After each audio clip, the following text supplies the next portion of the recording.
Bathtub में लेटे हुए इमरजेंसी के अध्यादेशों पर हस्ताक्षर करते हुए फखरुद्दीन को दिखाया था अपने कार्टून में। 25 जून 1975 की आधी रात को जब इंदिरा गांधी ने लोकतंत्र की हत्या की तो अहमद साहब ने बिना किसी कैबिनेट परामर्श के, बिना कोई सवाल पूछे उस कानून पर हस्ताक्षर कर दिए। लेकिन ये तो उनकी लाचारी का आखिरी अध्याय था। असली खेल तो बहुत पहले असम की गलियों में शुरू हो चुका था। आज जब हम असम में घुसपैठ और बदलती डेमोग्राफी की बात करते हैं तो हमें 1960 के दशक में जाना होगा। उस समय असम के मुख्यमंत्री थे बिमला प्रसाद चालिहा और देश के प्रधानमंत्री थे लाल बहादुर शास्त्री जी। इन दोनों नेताओं ने असम की गंभीरता को समझा था। 1964-65 के दौरान जब भारत पाकिस्तान के बीच तनाव चरम पे था, शास्त्री जी ने आदेश दिया था कि अवैध पाकिस्तानी घुसपैठियों को पहचान करके उन्हें देश से बाहर खदेड़ दिया जाए। इसके लिए PIP यानी प्रिवेंशन ऑफ इनफिल्ट्रेटर्स प्लान यानी घुसपैठ निवारण योजना लाई गई।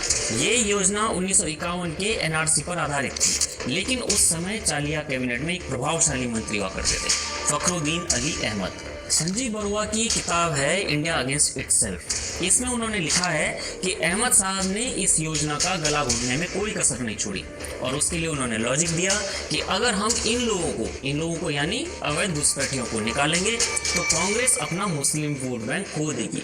उन्होंने न केवल इसका विरोध किया बल्कि 11 मुस्लिम विधायकों के एक समूह को लामबंद करके चालिया सरकार को गिराने की धमकी तक दे डाली थी। और इसका नतीजा क्या हुआ?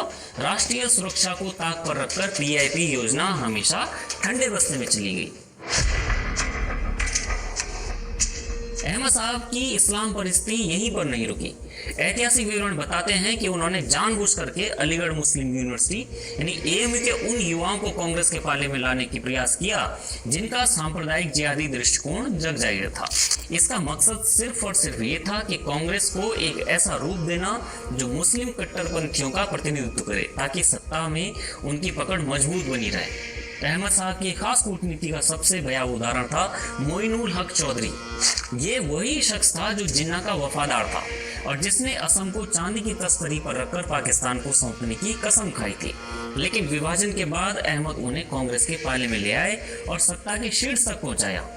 फखरुद्दीन अली अहमद साहब के प्रभाव के चलते वो कांग्रेस के टिकट पर 5 बार विधायक बना, असम में कैबिनेट मंत्री भी बना और बाद में इंदिरा गांधी की सरकार में केंद्रीय औद्योगिक विकास मंत्री तक बन गया। ये सिर्फ एक व्यक्ति का हृदय परिवर्तन नहीं था बल्कि मुस्लिम लीग के उस कट्टर कैडर का व्यवस्थित विलय था जिसमें मोहम्मद इदरिस और अताउर रहमान जैसे टू नेशन थ्योरी के समर्थकों को राजनीति की मुख्य धारा में बैठा करके घुसपैठ विरोधी PIP स्कीम का गला घोंटा गया।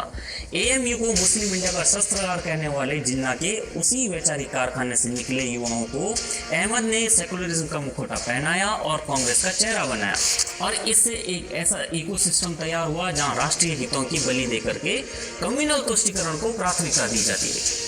आज असम में जो जनसंख्यिकी संकट है, घुसपैठ की गहरी जड़ें दिखती हैं, वे दरअसल अहमद साहब द्वारा बोए गए उन्हीं कट्टरपंथी बीजों का विषैला परिणाम है। कांग्रेस के भीतर और बाहर इस बात की चर्चा होती थी कि अहमद साहब का ये झुकाव जिहादी ही है, लेकिन नेहरू परिवार के साथ उनकी नजदीकियां थी तो उन्हें हमेशा प्रोटेक्शन मिलती रही। तो भारतीय राजनीति में उस अपीजमेंट की शुरुआत थी जहां एक सो कॉल्ड सेकुलर पार्टी ने चुनावी लाभ के लिए इस्लामी कट्टरता से खुले में हाथ मिला लिया। उन्होंने देश की अखंडता की बजाय अपनी धार्मिक पहचान के माध्यम से सत्ता का केंद्रीकरण किया। फखरुद्दीन अली अहमद की मजहबी कूटनीति ने भारत को अंतर्राष्ट्रीय मंचों पर भी शर्मिंदा किया था। 1969 की बात है जब मोरक्को के रबात में एक इस्लामी शिखर सम्मेलन हुआ। भारत जैसे धर्मनिरपेक्ष देश का वहां जाने का तब कोई तुक नहीं था, लेकिन अहमद साहब के नेतृत्व में एक प्रतिनिधिमंडल वहां पहुंच जाता है। वहां पाकिस्तान के जनरल अयूब खान ने भारत की मौजूदगी पर नाराजगी जताई और नतीजा ये हुआ कि भारतीय प्रतिनिधिमंडल को सम्मेलन से बाहर निकाल दिया गया। ये भारत के लिए एक बड़ी कूटनीतिक डिप्लोमेटिक हार थी और राष्ट्रीय अपमान भी था। संसद में इसके खिलाफ निंदा प्रस्ताव तक लाया गया।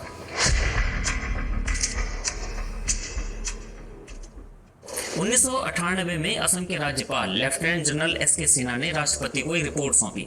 इस रिपोर्ट ने साफ कर दिया कि अहमद साहब की नीतियों ने असम के सीमावर्ती जिलों में मुस्लिम आबादी में भयानक बढ़ोतरी करवाई, जो भारत की सुरक्षा के लिए एक टाइम बम की तरह है। मजेदार बात यह है कि जब आजकल NRC की लिस्ट आई तो फखरुद्दीन अली अहमद के अपने परिवार के कुछ सदस्यों के नाम उस लिस्ट में गायब मिले। ये इस बात का सबूत है कि जिस घुसपैठ को उन्होंने संरक्षण दिया उसकी विरासत खुद उनके दरवाजे तक पहुंच गई। फखरुद्दीन अली अहमद केवल एक रबर स्टैम्प राष्ट्रपति नहीं थे, वो उस राजनीतिक विचारधारा के सूत्रधार थे जिसने धर्मनिरपेक्षता यानी सेकुलरिज्म के मुखौटे के नीचे इस्लाम परस्ती को पाला था।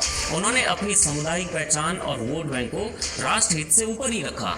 आज जब असम अपनी पहचान बचाने के लिए संघर्ष कर रहा है तो हमें ये याद रखना चाहिए कि इतिहास